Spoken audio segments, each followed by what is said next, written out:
You ever sit in a room full of people laughing and realize the joke is you?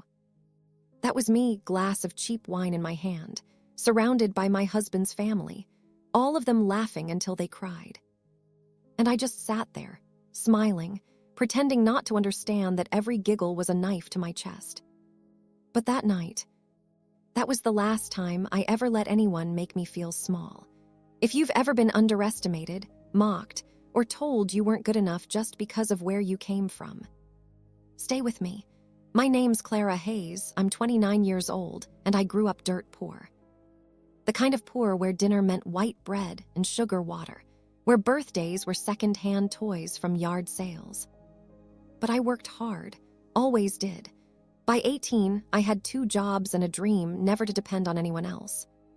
So, when I met Jordan, he felt like a door opening into another world.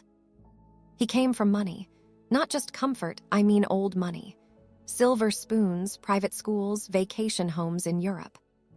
He walked into the restaurant where I was waitressing like he owned the air around him. And when he smiled at me, it felt like sunlight. He asked for my number after dinner. I said no at first. But he was charming, patient, persistent, the kind of man who made you feel seen. And for a girl who'd spent her life feeling invisible, that was intoxicating. We dated for a year before he proposed. The wedding was beautiful, expensive. His family made sure of that.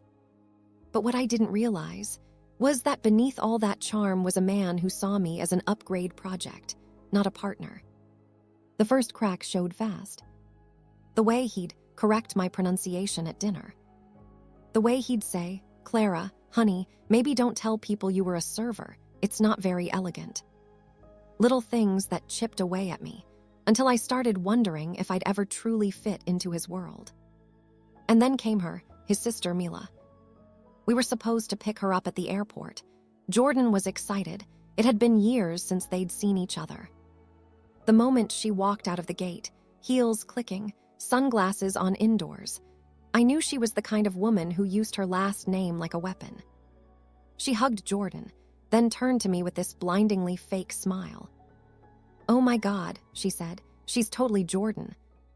Her boyfriend laughed. Jordan chuckled too. I smiled politely. "What's that supposed to mean?" Jordan brushed it off. "It's a good thing. It means you've got great style." I thanked her, thinking maybe, just maybe, we'd get along. But I was wrong. So wrong. Over the next few days, the nickname stuck. Jordan's this. Jordan's that. At first, I thought it was just teasing, maybe even affectionate. Until the night everything snapped. We were all at the house, a bottle of cheap red wine open, the kind I'd brought home because I actually liked the taste. They had been drinking top-shelf tequila all week, but tonight, I just wanted something simple. We started playing stupid drinking games. Truth or dare, because apparently, even rich adults need to humiliate each other for entertainment. Mila's cheeks were flushed, her laughter sharp. She leaned forward, eyes gleaming. "Truth or dare, Jordan?" He grinned. "Dare." "I dare you," she slurred slightly, "to tell Clara what Jordan's really means." The room went quiet for a beat, that thick, heavy silence that hangs right before a punchline. Jordan tried to wave it off. "Mila, don't." But her boyfriend chimed in, already laughing. "No, tell her. She deserves to know." And then, between hiccuping laughter, my husband looked me dead in the eye and said, "It's what we call homeless people who have swag." They howled. Mila nearly fell off the couch, tears streaming down her face. Her boyfriend pounded the table. And I just sat there, frozen, my fingers tightening around my glass. I remember the sound of the wine sloshing against the rim, the hum of the refrigerator in the background, and their laughter echoing sharp, cruel. I wanted to disappear. My throat burned, my cheeks felt hot. But I wouldn't cry, not in front of them. I just smiled, stood up, and said, "Excuse me," before walking out. I went to bed that night staring at the ceiling, my chest tight. The next morning, I confronted him. "What the hell was that about last night?" I asked. He blinked, groggy, like he had no idea. What are you talking about? Mila's little joke. Homeless people with swag. You told them about my childhood, didn't you? He sat up, sighed, and rubbed his temples. Clara, it was a joke. Don't be so sensitive. I'm not being sensitive, I snapped. You humiliated me. He shrugged. Look, I may have told them a few things about your background. I just didn't want them to be shocked, okay? I was preparing them. Preparing them, as if I were something to warn people about. That word hit harder than anything else he'd ever said to me. I walked out before I said something I couldn't take back. The next few days, I kept to myself. I cooked, cleaned, smiled when I had to, but inside, something cold and sharp was forming. Because here's the thing about growing up poor. You learn how to survive quietly. And sometimes, quietly is exactly how revenge begins. They were set to leave in 2 days. Jordan had this expensive bottle of tequila, Clay's Azul Ultra, $200 easy, sitting unopened on the counter. He said we'd drink it the night before they left, to celebrate a successful visit. A successful visit, right. That morning, they went hiking. I told them I wasn't feeling well. They didn't care. They were gone by 9 a.m. And that's when the idea hit me. At first, I laughed at myself for even thinking it. But then I opened the cabinet, looked at that stupid, overpolished bottle sitting there, and smiled. I took out my phone, hit record, and set it on the counter. Hi, everyone, I said into the camera, my voice calm. Today we're going to test the difference between class and character. I popped the cap off, poured out every drop of that high-end tequila, and replaced it with Saza Gold, the cheap stuff you buy when you're broke but still want to feel fancy. And then I sat down, poured myself a shot, and started talking. Not to them, but to the camera. To myself.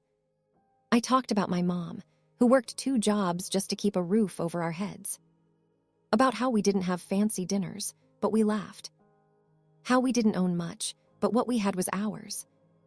And then I looked dead into the lens and said, at least I didn't grow up to be a pretentious piece of trash who thinks kindness is currency. I poured another shot. And another.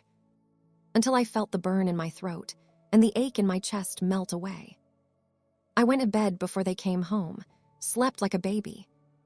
The next night, as promised, we gathered in the living room for the farewell toast. Jordan pulled out the bottle, all proud, and started pouring. Mila swirled her glass like a sommelier. You can smell the quality, she said. Her boyfriend nodded, dead serious. This is amazing, smooth. You can tell it's top shelf. Jordan smiled, looking at me, waiting for validation. And I just watched. Because I knew what was coming.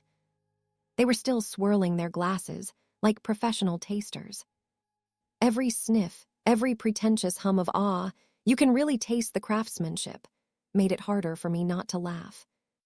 I could feel the smirk tugging at the corner of my mouth, but I played it cool, quiet, observant, invisible again. Except this time, I was in control of it. Jordan raised his glass, all proud and stupid. To family, he said, grinning. To good taste. Mila added, and to Jordan's, the classiest one of us all. They all burst into giggles again, their expensive teeth flashing under the warm kitchen lights. That was it. That was my cue. I stood up, slow, deliberate, the legs of my chair scraping against the floor. Actually, I said softly, I made something for you guys, a little thank you video for the visit. Jordan looked confused. Mila smiled that smug smile, the one she always gave when she thought she was 2 steps ahead. Oh my God, Clara, that's so sweet. Yeah, sweet. I walked over, connected my phone to the TV, and hit play. The first thing they saw was me on screen, sitting in that same kitchen earlier that morning. Hair pulled back, no makeup, bottle of tequila front and center. Hey everyone, the recording began. So I thought it would be fun to share something special with the family before they leave, a taste test. You could see the bottle clearly. The same bottle they were sipping from. On screen, Clara grinned. Let's see if rich taste buds can tell the difference between $200 and 10. Then I poured the cheap Saza Gold into a glass and downed it. Coughed, laughed, and said, "Cheers to being real, something money can't buy." The room went dead silent. On screen, I kept talking, my voice calm, steady, deadly. "You know, I used to think being poor made me less than people like you. That not knowing which fork to use at dinner meant I'd always be a little bit behind. But then I married into a family that hides cruelty behind designer clothes. A family that laughs at people like me and calls it class." I raised another shot to the camera. To the ones who forget that dignity doesn't come from a label, it comes from heart. So here's to you, my dear in-laws. May your palates enjoy my humble contribution. I tipped the glass and drank. Then, staring dead into the lens, I added, "By the way, the tequila you'll be drinking tonight, yeah, it's this one." And then the video cut off. I didn't even turn back to look at them right away.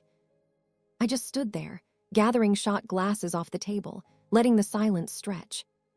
It felt heavy, electric, the kind of quiet that only comes when someone realizes they've been outplayed. When I finally turned, their faces were everything I dreamed of. Mila's jaw hung open. Her boyfriend's brows were knitted so tight it looked painful. Jordan was red, like boiling, barely breathing red. He stood up so fast his chair clattered backward. "Are you insane?" he shouted. "Do you have any idea what you just did?" I tilted my head. What told the truth? He jabbed a finger toward me. "You humiliated my sister in my house." I laughed. I actually laughed. "It's funny you say that, Jordan, because I seem to remember being humiliated right here too. Except when you did it, everyone laughed. When I do it, it's suddenly a crime." Mila slammed her glass down, glaring at me through watery eyes. "You're disgusting," she hissed. "You tricked us." "Oh no," I said, voice calm, almost sweet. "I educated you." Her boyfriend muttered something under his breath about classless behavior.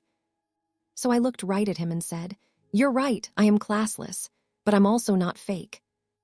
I don't laugh at people behind their backs. I don't treat kindness like it's cheap. So if that's class, then yeah, I'll pass." Then I smiled, the kind of smile that comes from years of holding it all in and finally letting it out. "That cheap tequila you're sipping, it suits you. Because just like your taste, it's all for show." I grabbed my wine glass, the same one they'd mocked earlier for being cheap, and walked out. The echo of my footsteps was the only sound in that whole house. He didn't sleep in our bed that night. Didn't say a word to me the next morning, either. But I didn't care. Because for the first time since I married him, I felt free. It wasn't about the tequila. It wasn't even about revenge. It was about finally looking those people in the eye, the ones who made me feel less than, and showing them that I was never beneath them. They left early. No goodbye, no fake hugs. Just the sound of the front door slamming shut. A few hours later, Jordan came into the kitchen, packing like a caged animal. He was furious. "How could you do that, Clara? She's crying. You embarrassed them in front of everyone." I didn't even look up from my coffee. "Yeah," I said quietly. "Sucks, doesn't it?" That stopped him cold. He just stood there, jaw tightening, chest heaving, but there was nothing left for him to say. Because deep down, he knew I was right. And maybe that was the moment I stopped loving him. Not because of the tequila. Not because of the humiliation. But because I realized love doesn't come from someone who wants to fix you. It comes from someone who sees you as already whole. We divorced a year later. No dramatic fights, no drawn-out war. Just a quiet understanding that whatever we had, it died the night I stopped being his little project. Mila never spoke to me again. When I heard she refused to visit during our trip to Europe, I laughed. Karma had done its job. Now, years later, I look back on that moment, that night in the living room with their smug little faces and expensive glasses, and I don't feel bitterness anymore. Just satisfaction. Pure, unshakable satisfaction. Because sometimes, revenge doesn't have to be loud or violent or cruel. Sometimes, it's as simple as letting people taste the bitterness they served you in the exact same glass. So yeah, they called me Jordans. They said I was just a homeless girl with swag. But when the dust settled, I was the only one standing with dignity intact. Maybe the real class isn't in what you own. Maybe it's in how you carry yourself when people try to drag you down. If this story made you grin, hit that like button and tell me in the comments. What's the most satisfying moment of karma you've ever witnessed? And of course, subscribe for more stories where poetic justice tastes just as sweet or maybe just as strong as a shot of tequila. Until next time, stay sharp, stay kind, and don't ever let anyone make you feel small.